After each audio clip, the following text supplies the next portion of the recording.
Pierre Grafmayer, bonjour. Bonjour. Bonjour, vous êtes le vice-président du Conseil supérieur de l'Ordre des experts comptables.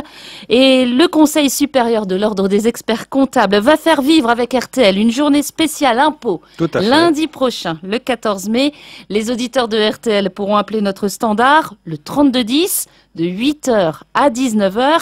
Et un expert répondra à leurs questions sur la déclaration de revenus 2011. Alors, on a jusqu'au 31 mai prochain pour renvoyer sa déclaration papier. Et puis après, c'est possible sur Internet jusqu'au 21 juin selon sa zone géographique.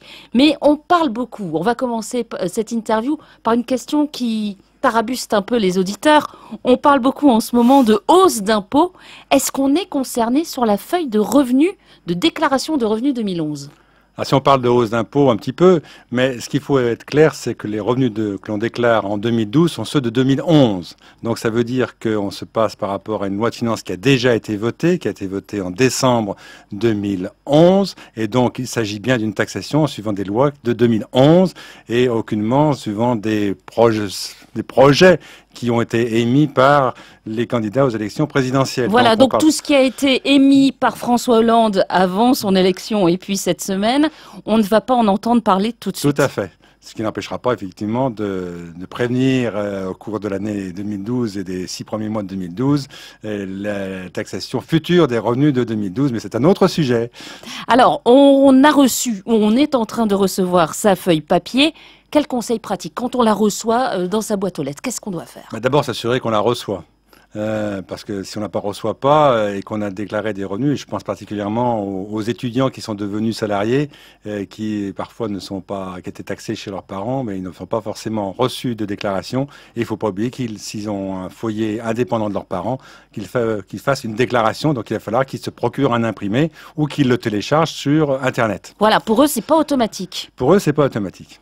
Pour les nouveaux impétrants, si je peux ainsi m'exprimer, la chance de pouvoir payer maintenant de l'impôt sur le revenu, ce n'est pas automatique, donc il faut qu'ils soient vigilants là-dessus. Alors, et pour ceux qui reçoivent cette feuille? Alors, pour ceux qui reçoivent cette feuille, bien sûr, il faut vérifier, faire les pointages qui s'imposent. Je vous rappelle que depuis 2 ans, nous avons des sommes qui sont pré-imprimées, puisque on a un système qui permet à l'administration fiscale d'avoir connaissance des revenus que nous avons au niveau salarial, tant qu'au niveau revenu mobilier. Et donc, ces différents revenus, il faut les pointer, entre guillemets, face aux déclarations que les employeurs ont dû transmettre à la personne qui fait sa déclaration d'impôt ou face aux documents qu'ont transmis les banques, notamment pour les revenus immobiliers, pour les revenus d'intérêt d'épargne, etc., qui sont taxables éventuellement. Et donc, il faut faire ce pointage pour s'assurer que les bonnes sommes sont bien aux bons endroits. Et si on veut échapper un petit peu au papier et déclarer ses impôts sur Internet? Alors l'avantage de déclarer ses impôts sur Internet, c'est qu'on a des délais supplémentaires. Je vous rappelle qu'il y a 3 régions en France qui sont définies, donc avec des délais qui sont plus longs que le 31 mai, puisqu'on a des délais qui sont soit au 7 juin pour les départements 01 à 19, soit jusqu'au 14 juin pour les départements qui vont du 20 au 49, et soit jusqu'au 21 juin pour les départements qui vont au 50 jusqu'au dom-tom. Le 21 juin à minuit. À minuit toujours, bien sûr, bien sûr.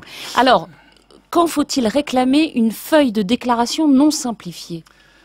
Alors, première remarque qu'on pourrait faire, c'est déjà que cette année, la déclaration non simplifiée est déjà un peu plus grande que l'année dernière. Il y a déjà une page supplémentaire par rapport. Pourquoi? Ça, c'est les différentes cases supplémentaires qui ont été introduites par l'administration fiscale pour déclarer d'autres choses. Bien souvent, on a besoin d'une feuille complémentaire pour bénéficier d'un certain nombre d'exonérations ou pour des revenus un peu particuliers. Je pense particulièrement aux revenus qu'on peut avoir en revenus mobiliers, de location mobilière ou des revenus, des exonérations en matière de crédit d'impôt, investissement dans les entreprises. Donc c'est à ce moment-là qu'on a besoin d'une déclaration complémentaire.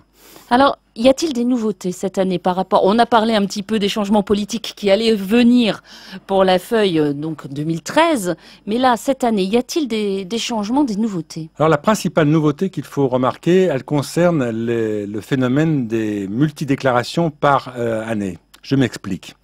Lorsque vous vous mariez ou vous pacsez au cours d'une année, jusqu'à présent, vous étiez obligé de faire 3 déclarations.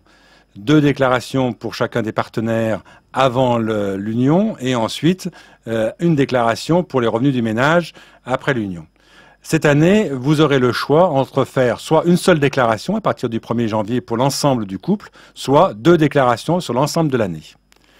Cette distinction existe au niveau également des couples divorcés, puisque si le divorce a lieu au cours de l'année, vous pourrez également faire 2 déclarations pour toute l'année plutôt que de faire 3 déclarations, une tant que le couple perdurait et 2 déclarations après la séparation du couple qui parfois posait certains problèmes de rapport dans le couple à un moment difficile à vivre. Alors, il faut se mettre d'accord avec son futur conjoint ou son ex-conjoint, c'est quoi maintenant, l'intérêt? il n'y a plus besoin de se mettre d'accord puisque vous pouvez faire une déclaration dès le 1er janvier, vous faites une déclaration séparée. D'accord. Et il y a aussi ce souci du gel du barème. Le gel du barème, est-ce que ça veut dire qu'on va payer davantage d'impôts?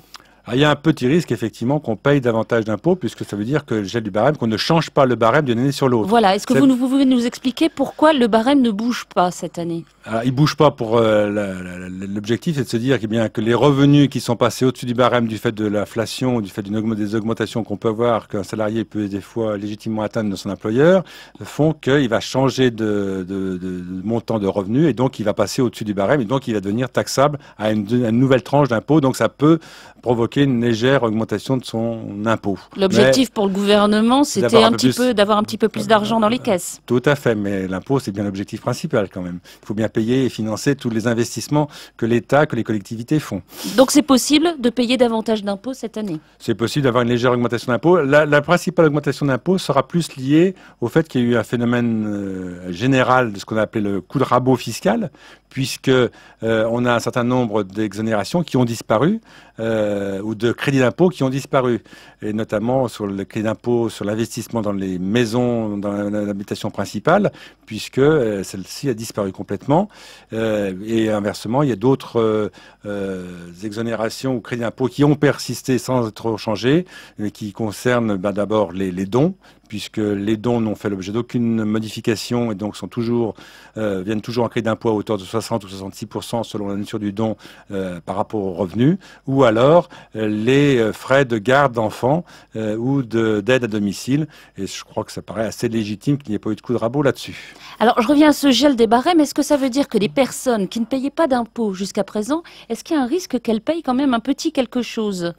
On dit qu'il y a une personne, un Français sur 2 ne paie pas l'impôt sur le revenu. C'est plus d'impôt, c'est légèrement plus d'impôt. Légèrement plus. Donc effectivement, ça peut se traduire par une légère taxation. Mais enfin, bon, ça, à mon avis, c'est relativement marginal. Mais c'est vigilance quand même. Tout à fait.